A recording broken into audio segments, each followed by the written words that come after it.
Video பார்க்குற எல்லாருக்குமே வணக்கம். சேனல் சப்ஸ்கிரைப் பண்ணிக்கோங்க.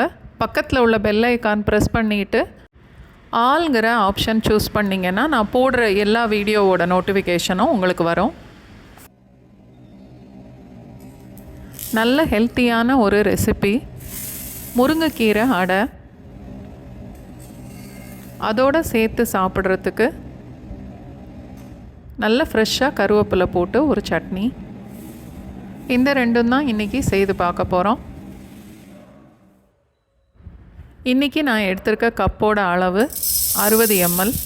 அதில் 1 கப் அளவுக்கு கடலைப்பருப்பு, அதே கப்பில் 1 கப் அளவுக்கு துவரம்பருப்பு,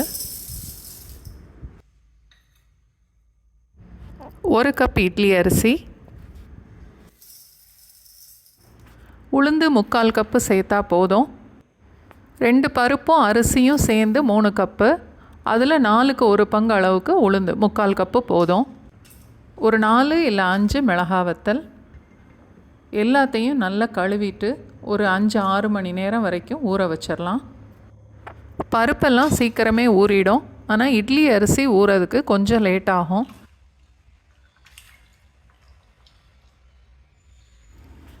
எல்லாம் நல்லா ஊறிடுச்சு. இப்போது மிக்சியில் போட்டு அரைக்கணும். ரவை பதத்தில் அரைச்சி எடுத்தால் போதும், ரொம்ப நைஸாக அரைக்க வேண்டாம். அரைக்கும்போது ஒரு 1/2 டீஸ்பூன் கொஞ்சம் கூட பெருங்காயத்தூள், தேவையான அளவுக்கு உப்பும் சேர்த்தே அரைச்சிக்குவோம்.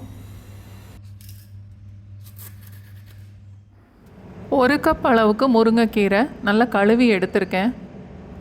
அடை மாவு ரொம்ப நைஸாக இல்லாமல் இந்த மாதிரி அரைச்சா போதும். இப்போ கழுவி வச்ச முருங்கைக்கீரையை அடை மாவோடு சேர்த்து கலந்துடலாம். நான் முருங்கைக்கீரையை கழுவிட்டு அப்படியே சேர்க்குறேன். நல்ல பொடிசாக வெட்டி கூட சேர்த்துக்கலாம்.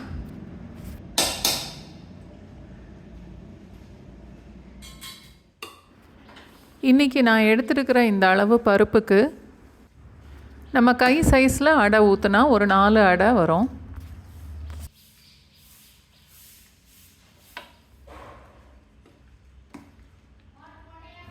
தோசைக்கல் நல்லா சூடானதும் 1 கரண்டி மாவு ஊற்றி,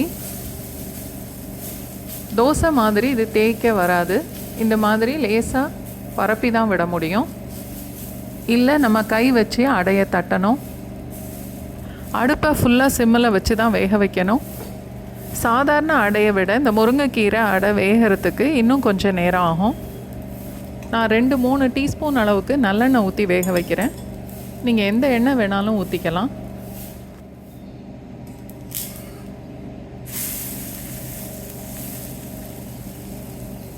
ஒரு பக்கம் வெந்ததும் திருப்பி போட்டுட்டு இன்னும் கூட ஒரு 1/2 டீஸ்பூன் அளவுக்கு நான் எண்ணெய் சேர்க்குறேன்.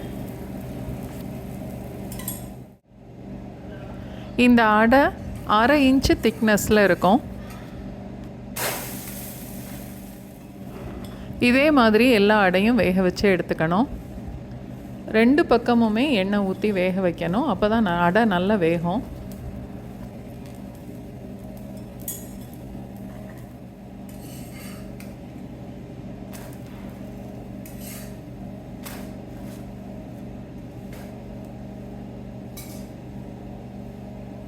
இந்த அடையோடு சேர்த்து சாப்பிட்றதுக்கு தேங்காய் சட்னி கூட ரொம்ப நல்லாயிருக்கும். நான் இன்றைக்கி கருவேப்பிலை சட்னி அரைக்க போகிறேன்.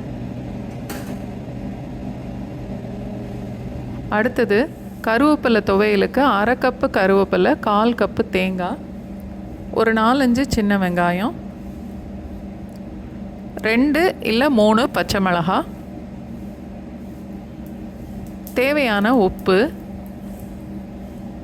ஒரு சின்ன துண்டு புளி, எல்லாம் சேர்த்து மிக்சியில் நல்லா நைஸாக அரைச்சி எடுத்துக்கணும்.